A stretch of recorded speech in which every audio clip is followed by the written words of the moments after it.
Good morning. It's January 18, and I'd like to welcome you to a daily devotional by John Paulian, The Gospel from Patmos, and everyday insights for living from the last book of the Bible. My name is Donna Marie Duncan, and I'm reading Revelation chapter 1, verse 11. Write what you see in a book and send it to the 7 churches, to Ephesus, Smyrna, Pergamos, Thyatira, Sardis, Philadelphia, and Laodicea. The 7 churches are the first of a series of 7-fold visions in the book of Revelation. John describes 7 churches, 7 seals, 7 trumpets, and 7 bowl plagues. An introductory scene precedes each of these 7 visions. For example, the vision of Christ among the 7 lampstands comes before the vision of the 7 letters. The introductory scenes are like stage backdrops in front of which the actions of each vision takes place. As a result, John Bowman, in the Interpreter's Dictionary of the Bible, persuasively sets out the thesis that Revelation is molded on the form of an ancient Greek play, with 7 acts and 7 scenes played out against the backdrop of each vision's introduction.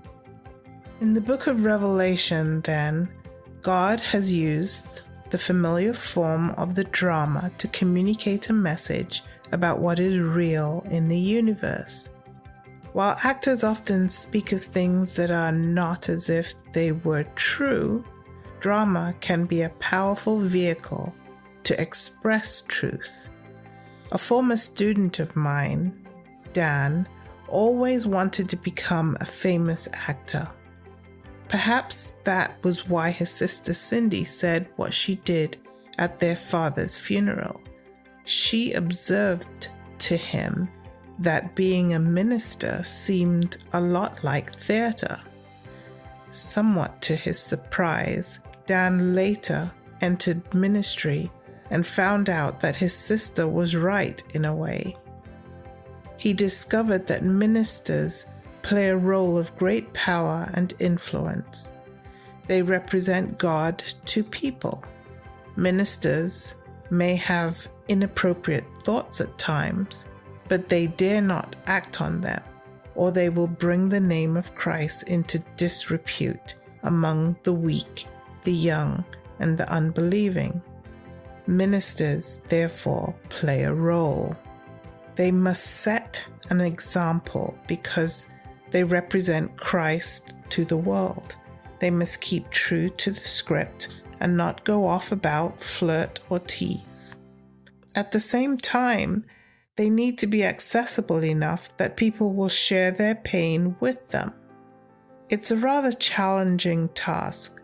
So when Dan told Cindy that he had decided to become a minister, she said to him, "Good, Danny, that's theater."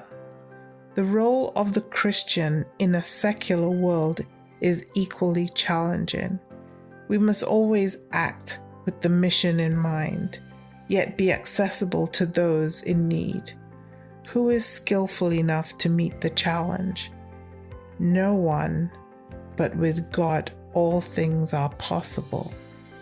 He chose a murderer with a speech impediment to lead his people out of Egypt in Moses. He selected the runt of the litter to slay the giant in David. He was born in a manger, yet changed the world.